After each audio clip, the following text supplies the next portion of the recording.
We are turning our attention to the cricket now, and if there's one thing that England fans enjoy more than English success in cricket, it's Australian losses. So delighted to say that Paul Dennett, Australian cricket writer, joins us. Morning, Paul. Morning, Will. How are you going? You sound very happy. Yeah, you know what? As much as I will have a dig, I've really enjoyed the Cricket World Cup so far, and Australia and India put on a show today that continued the high quality and high drama of the cricket we've seen so far. It's just, for you, a shame that it didn't go your way today. Yeah, and I should be really despondent, but I feel maybe I've just got some sort of false optimism, but I still feel quite buoyant. I think that India, it was a comprehensive victory, so all Indian fans should be pretty happy. But the Australian captain has made the point several times that it was a used wicket. Batting second on it was probably a little bit difficult. It was the third highest second innings in the history of the World Cup. I'm probably clutching at straws, but I think we'll be better for the loss as well.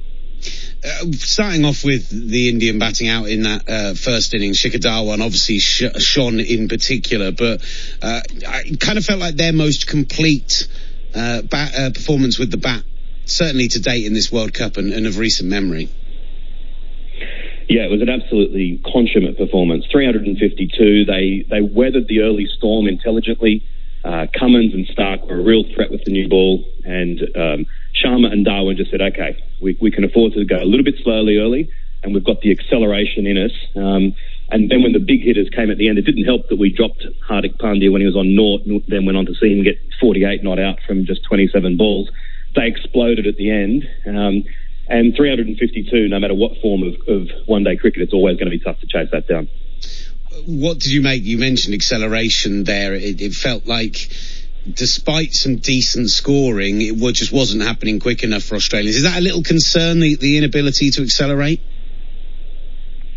Well, David Warner played the most perplexing innings I think I've seen him play. Everyone else went along at a half-decent rate, and ultimately Australia lost by 36 runs, and Warner scored, 56 from 84 balls. If he'd scored, 90 from 84 balls, which he would typically do, then the result would have been much closer. But he seems to have in his mind that I have to be there, I have to take responsibility, I have to not get out, which is all well and good. But, he got his 50, he got his first 25 runs off 50 balls. You just can't chase 350 doing that. So, as I said, I think that we've got to learn from this, and he's got to return to more of his old style of play.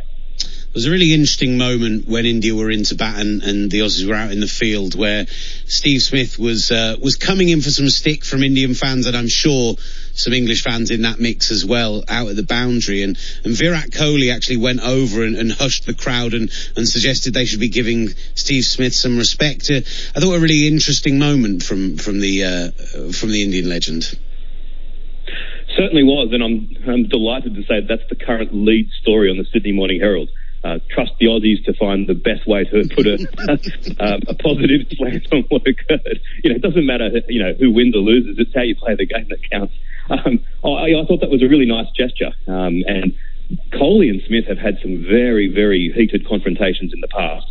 And Kohli hasn't always been the most popular person for Australian cricket fans. But I thought it was wonderful, and clearly Steve Smith appreciated it. They had a warm handshake as well. So it was very nice. Yeah, and clearly well received in Australia by the sounds of it. And, as much as we will continue to talk about it, I'm sure, particularly if you do well in this tournament, it feels like with every performance you're starting to move on from what was a pretty dark time in Australian cricket. Yeah, and I think that we kind of, I suppose, down here feel like they've taken their medicine, that the International Cricket Council gave them a very tiny punishment, which was manifestly inadequate. For the Australian Cricket Board to then give them a 1-year ban, there is a feeling in Australia that no other country's board would have done that to their own players. I think it was the right thing to do, but that enables me to sort of say, okay, certainly with Smith especially, who his was a failure of leadership and probably a sign of immaturity in as much as also doing something wrong. But I'm happy to move on. I fully expect if I was an English person going to the grounds and having a couple of lagers, I might enjoy a bit of a booing. But that's my perspective. So moving forward for Australia, obviously first loss of the tournament. I think they've got Pakistan up next on Wednesday. They've been a real up and down side from what we've seen from them so far. So what are your expectations for Wednesday? Well, you hit the nail on the head. Pakistan are always the most difficult side to predict. From an Australian point of view, I think that this game highlighted one of the concerns that I had going into the tournament, that is our all-rounder Marcus Stoinis, who in the past has done very well for us, is struggling. He got a second ball duck today. He was very expensive. He did get two pretty handy wickets in MS Dhoni and Kohli, but that was kind of when the damage had already been done. The problem is we don't have a like-for-like replacement in the squad. If we were going into a game where the pitch was going to spin, maybe we could drop him and bring in Nathan Lyon, but that is one of the concerns we've got. The happy news was Alex Carey once again batted fantastically well for Australia, and I think that for many Australian fans, his performance has come as a little bit of a pleasant surprise. And then India, I wonder if this performance for India, I think, puts a bit of a target on them, but puts them in that kind of team to beat mould. Certainly that was what we were talking about at the time, and they were always going to be in and amongst the favourites, but maybe a little under-discussed going into the tournament. I think this has really put them up there as, they've got all their bases covered. And I think they'll relish being the team to beat. They play in front of massive crowds for the IPL. Virat Kohli strikes me as a leader who would enjoy the favouritism tag.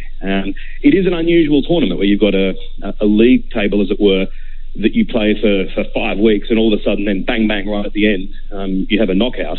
So anything can happen. But I think at this stage, India emphasised again yesterday that, along with England, they are the two teams to beat.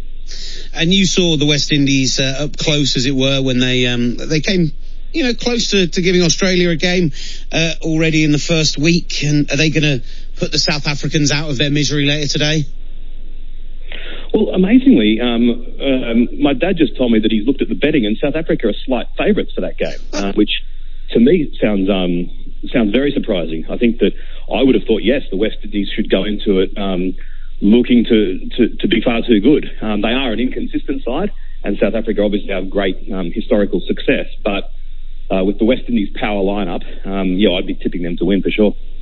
Look, brilliant stuff, Paul. I'm sure you'll get over this loss quickly and bounce back with Pakistan later this week. There's always things to enjoy being an Australian sports fan. So, you'll find your purple patch again, I'm sure, mate. I'm a tennis fan at the moment. French Open champion Ash Barty. Perfect. There you go. Brilliant stuff. Paul Dennett joining us on Talk Sport. You're listening to Extra Time.